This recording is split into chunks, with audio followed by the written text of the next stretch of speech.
अच्छा, पेज 44 निकालें। Effect of human activities on human environment. उस द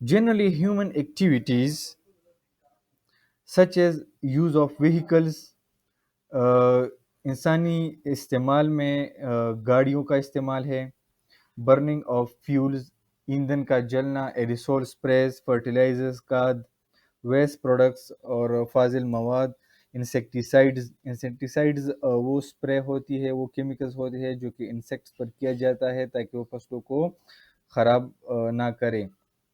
फसलों को ख़राब होने से बचाने के लिए इंसेक्टिसाइड स्प्रे करना पड़ता है। एंड डिफॉरेस्टेशन, और डिफॉरेस्टेशन शामिल है इसमें, जंगलात का कटाव। आर अफेक्टिंग इन्वायरमेंट, ये माहौल को असरअंदाज करती है।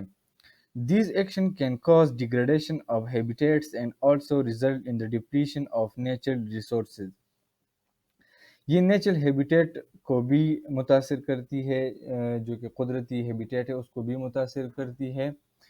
As well as result in the depletion of natural resources, और कुदरती जो चीज़ें हैं उनमें भी कमी लाती है natural resources. Green house effect, green house effect किसे कहते हैं? When the UV ultraviolet radiation enter the earth, जब अल्ट्रावायलेट की जो रेज है वो ज़मीन में दाखिल हो जाए, a part of it is absorbed by the earth and the rest are reflected back to the atmosphere. इनमें से कुछ रिफ्लेक्ट हो जाते हैं दोबारा और कुछ एब्जॉर्ब हो जाते हैं ज़मीन में। Some gases present in the atmosphere, for example carbon dioxide, methane, oxides of nitrogen, water vapors, etc., trap a part of the heat reflected by the earth, causing an increase in the atmospheric temperature.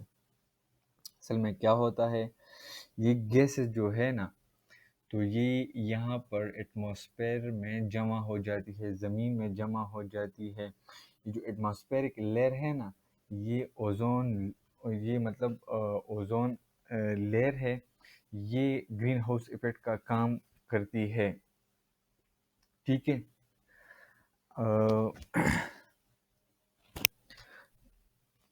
This atmospheric effect is known as greenhouse effect.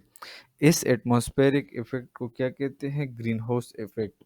The gases involve in the greenhouse effect are called greenhouse gases, और वो gases जो green house में इस्तेमाल हो जाए उसे green house gases कहा जाता है। For example carbon dioxide, carbon monoxide, etcetera. ये क्या है? ये गैसेज ये यहाँ पर जमा हो जाती है और फिर ये ग्रीन हाउस इफेक्ट का क्या काम करती है? Increase in greenhouse effect can lead to global warming. ज़्यादा ग्रीन हाउस में लीड टू ग्लोबल वार्मिंग। अगर ग्रीन हाउस इफेक्ट ज़्यादा बढ़ जाए तो ये ग्लोबल वार्मिंग पैदा करेगी एंड क्लाइमेट चेंज, और माहौल में तब्दीली पैदा होगी। कोल बर्न इन पावर स्टेशन कंटेन कार्बन, जो कोयला पावर स्टेशन में जलता है वो कार्बन प्रोड्यूस करता है, which combine with oxygen to form carbon dioxide, जो कि ऑक्सीजन के साथ मिक्स होकर कार्बन डाइऑक्साइड बनाता है। Which is also a cause of increase of carbon dioxide concentration in air, जो कि हवा में कार्बन डाइऑक्साइड की मकदार को बढ़ाती है। क्योंकि हमें कार्बन डाइऑक्साइड की ज़रूरत नहीं है, हमें सिर्फ ऑक्सीजन की ज़रूरत है, तो इसी वजह से ग्रीन हाउस इफ़ेक्ट की वजह से कार्बन डाइऑक्साइड ज़्यादा मकदार में जमा हो जाता है एटमॉस्फेयर में। तो जब हम एयर इनहेल करते हैं तो कार्बन डाइऑक्साइड ज़्यादा मकदार में इनहेल होता है, तो इससे भी एक नुकसान है। और ये ग्लोबल वार्मिंग की सूरत में ग्लोबल वार्मिंग भी ये पैदा करती है। आगे वीडियो में देख के इसकी डिटेल तो ग्रीन हाउस गैसेस के बारे में ज़रूर सुना होगा, और आज इस वीडियो में हम यही समझेंगे कि ग्रीन हाउस इफेक्ट क्या होता है और हमारे एनवायरनमेंट में कौन कौन सी ग्रीन हाउस गैसेस होती हैं। सबसे पहले समझेंगे ग्रीन हाउस क्या होता है। ग्रीन हाउस एक ग्लास का एनक्लोज चैम्बर होता है जिसमें पेड़ पौधों को उगाया जाता है। सूर्य की किरणें इस ग्लास के एनक्लोज चैम्बर को पेनिट्रेट करके अंदर आ जाती हैं और अर्थ के सरफेस से रिफ्लेक्ट होती हैं, मगर वापस ग्लास से पेनिट्रेट होके बाहर नहीं जा पाती और अंदर ही रह जाती हैं। और इस तरह से चैम्बर के अंदर का टेम्परेचर बढ़ जाता है, जो कि पेड़ पौधों की ग्रोथ के लिए बहुत हेल्पफुल होता है। इस चैम्बर को ही ग्रीन हाउस कहते हैं। ग्रीन हाउस प्लांटेशन ज़्यादातर उन कंट्रीज में प्रैक्टिस किया जाता है जहां एनवायरनमेंट का टेम्परेचर कम रहता है, ताकि ट्रॉपिकल प्लांट्स को ठंडे स्थानों पर भी उगाया जा सके। यही प्रिंसिपल यूज होता है एनवायरनमेंट में भी। सूर्य से निकलने वाली किरणें यानी कि short wave visible solar radiation पृथ्वी की सतह तक पहुंचता है, और इंफ्रारेड रेडिएशन यानी कि अवरक्त प्रकाश के रूप में पृथ्वी की सतह से रिफ्लेक्ट होकर वापस एटमॉस्फेयर में आ जाता है। यही रेडिएशन एनवायरनमेंट में नेचुरली प्रेजेंट कुछ गैसेस द्वारा एब्जॉर्ब कर लिया जाता है, और ये गैसेस इस रेडिएशन को वापस एटमॉस्फेयर में ही एमिट कर देती हैं, जिससे एनवायरनमेंट का टेम्परेचर बढ़ जाता है। इन गैसेस को ही ग्रीन हाउस गैसेस कहते हैं, और इस प्रोसेस को ग्रीन हाउस इफेक्ट कहते हैं। क्योंकि ग्रीन हाउस चैम्बर में जो काम ग्लास का था, वही काम यहाँ गैसेस की लेयर का है।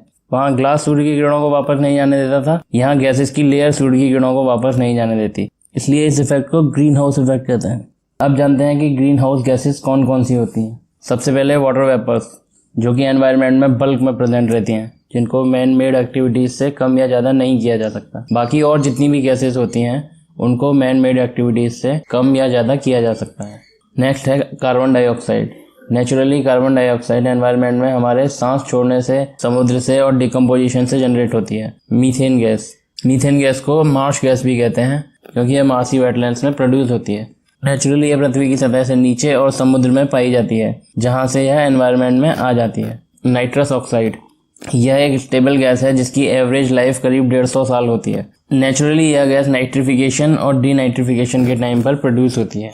Next is fluorinated gases, chlorofluorocarbons CFCs, हाइड्रोफ्लोरोकार्बन्स HCFCs, हाइड्रोफ्लोरोकार्बन्स HFCs, परफ्लोरोकार्बन्स और sulphur hexafluoride SF6। Fluorinated gases manmade activities जैसे कि रेफ्रिजरेशन से भी क्रिएट की जाती हैं।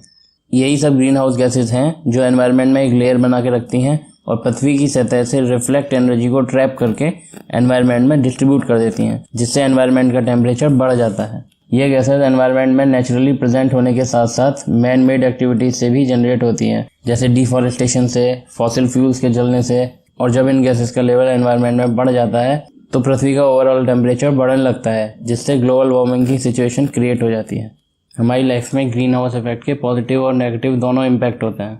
पॉजिटिव इम्पैक्ट यह है कि ग्रीन हाउस इफेक्ट की वजह से ही पृथ्वी पर जीवन संभव है। इसी वजह से एनवायरनमेंट का टेम्परेचर कंट्रोल रहता है। अगर यह गैसेस नहीं होती तो पृथ्वी का टेम्परेचर मून के टेम्परेचर की तरह ही होता, जो दिन में 134 डिग्री सेल्सियस तक होता है और रात को -153 डिग्री सेल्सियस तक पहुंच जाता है। इन गैसेस के कारण ही टेम्परेचर मेंटेन रहता है और जो एक ब्लैंकेट का काम करती हैं। इसका नेगेटिव इम्पैक्ट यह है कि मैन मेड एक्टिविटीज़ की वजह से ग्रीन हाउस गैसेस का लेवल एनवायरनमेंट में बढ़ जाता है, जिससे अर्थ का ओवरऑल टेम्परेचर बढ़ जाता है, ग्लेशियर्स पिघलने लगते हैं, सी लेवल बढ़ने लगता है और जिससे लैंड एरिया कम होने लगता है। और इस टेम्परेचर के बढ़ने को ग्लोबल वार्मिंग कहते हैं, और इस टॉपिक को हम एक